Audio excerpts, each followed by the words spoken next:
Sécase la hierba, cáese la flor, mas la palabra de Dios vive y permanece para siempre. En esta expectativa, en esta seguridad y en esta esperanza, nos acercamos diariamente todos los días a las Sagradas Escrituras para tener un encuentro personal con el Señor y con su palabra. Reavivados por su palabra es nuestra oportunidad diaria de tener este encuentro especial. Hoy nos detenemos en el capítulo 41 del libro de Ezequiel. Padre nuestro que estás en los cielos, que tu Espíritu nos guíe al meditar en tu palabra. Te lo pedimos y agradecemos en el nombre de Jesús. Amén. En el capítulo 41 del libro de Ezequiel nos encontramos con una continuidad que ya viene de los capítulos anteriores, a través de los cuales se produce la restauración del templo, la restauración de la ciudad. Y en este capítulo el ángel lo lleva a Ezequiel al templo.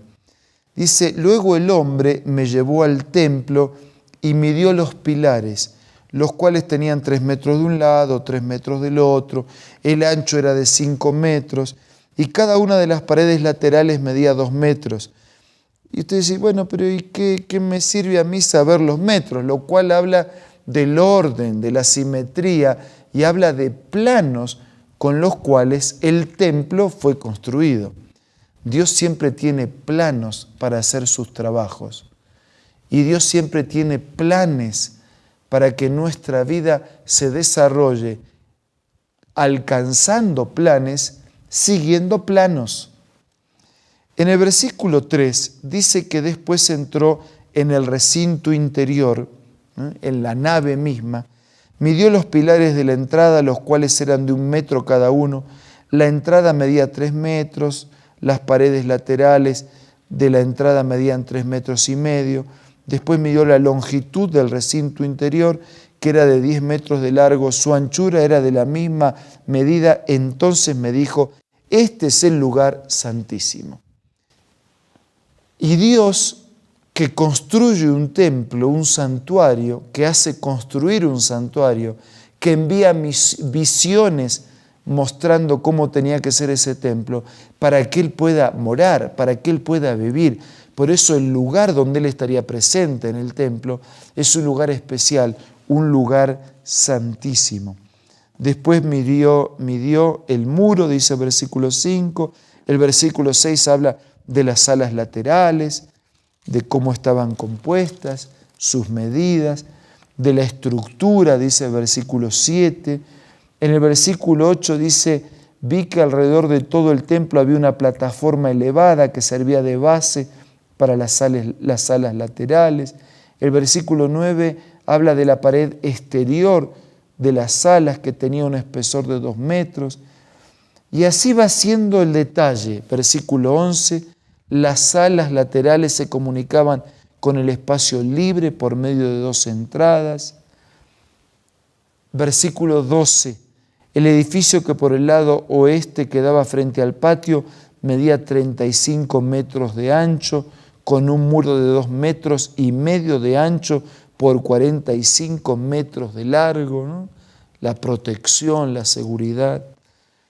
Versículo 13. El hombre midió el templo, el cual tenía un total de 50 metros de largo. El patio con el edificio adyacente y el muro medían 50 metros de largo, el ancho de la fachada, etc. La nave interior, cada sala, cada lugar, cada espacio, las medidas. Versículo 22. Un altar de madera, el cual medía 1,5 metros de alto por 1 de largo y 1 de ancho. Sus esquinas, la base y sus costados eran de madera. Y el hombre me dijo, esta es la mesa que está delante del Señor. Versículo 23. Tanto el templo como el lugar santísimo tenían puertas dobles. Cada puerta tenía 2 hojas, giratorias para cada puerta. Sobre la puerta del templo había grabados de querubines y palmeras, como los que había en las paredes. En la fachada del vestíbulo, por la parte exterior, había un alero de madera. Sobre ambos lados del vestíbulo había ventanas con rejas, con grabados de palmera. Las salas laterales también tenían aleros. Ustedes ven cuántos detalles, tanto que usted dice, pero ¿a mí qué me sirve saber de tantos detalles? Sirve. Y les voy a decir por qué. En primer lugar, ya lo mencioné, porque ese templo iba a ser construido según planos. En segundo lugar, porque toda la organización del templo era funcional a los cultos que allí se ofrecían, donde Dios era el centro y donde Dios era el frente y donde todos tenían acceso para ofrecer sus sacrificios buscando perdón. Por eso los detalles eran importantes. Primero, porque el templo se construiría siguiendo planes. Segundo, porque esos planos del templo eran funcionales, estaban hechos en función de un culto de adoración que tiene a Dios como centro y no al hombre. Eran cultos teocéntricos, Dios en el centro, y no antropocéntrico, el hombre en el centro. El tercer detalle, o la tercera lección que extraemos de estos detalles, es que todo el ritual del templo estaba en función de la salvación. Las salas, las fuentes, los atrios, los altares, el acceso abierto, el lugar santísimo, todo estaba en función de la salvación. Todo estaba para recordar que Jesús es el pan de vida, que Jesús es la luz del mundo, que solo en Él encontramos limpieza de nuestros pecados. Todo estaba para recordar que el costo del pecado era el derramamiento de sangre inocente y que un día el Cordero de Dios ocuparía el lugar de ese Cordero, terminando con los sacrificios, porque el Señor fue ofrecido una sola vez y para siempre. Todo estaba diseñado para establecer que hay un lugar íntimo en la presencia santa de Dios y que su palabra es tan santa como su presencia y su ley es inviolable e inmutable. Sí, aunque nos parezcan monótonos estos detalles, todos los detalles nos hablan de un templo hecho con pulcritud, siguiendo planos y en función de la salvación. Es que todo lo que Dios hace, lo hace con destino de salvación. Por eso Jesús dijo, nadie puede venir a mí, nadie puede ir al Padre si no es por mí. Nadie puede ir al Padre si no es por mí.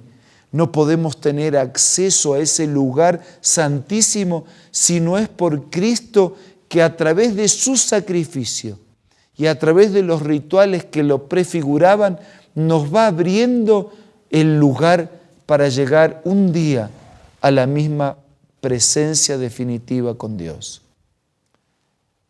Hoy por el pecado vemos a Dios con los ojos de la fe, pero llegará el día en que lo veremos cara a cara y viviremos con Él para siempre. Hoy, con los ojos de la fe, podemos depender y vivir como Dios manda.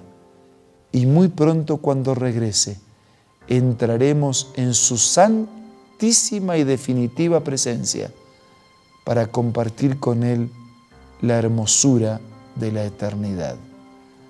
Ahora los invito a usar estos momentos para hablar con Dios en la oración.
Padre nuestro que estás en los cielos, por favor, asístenos con tu gracia, con tus promesas.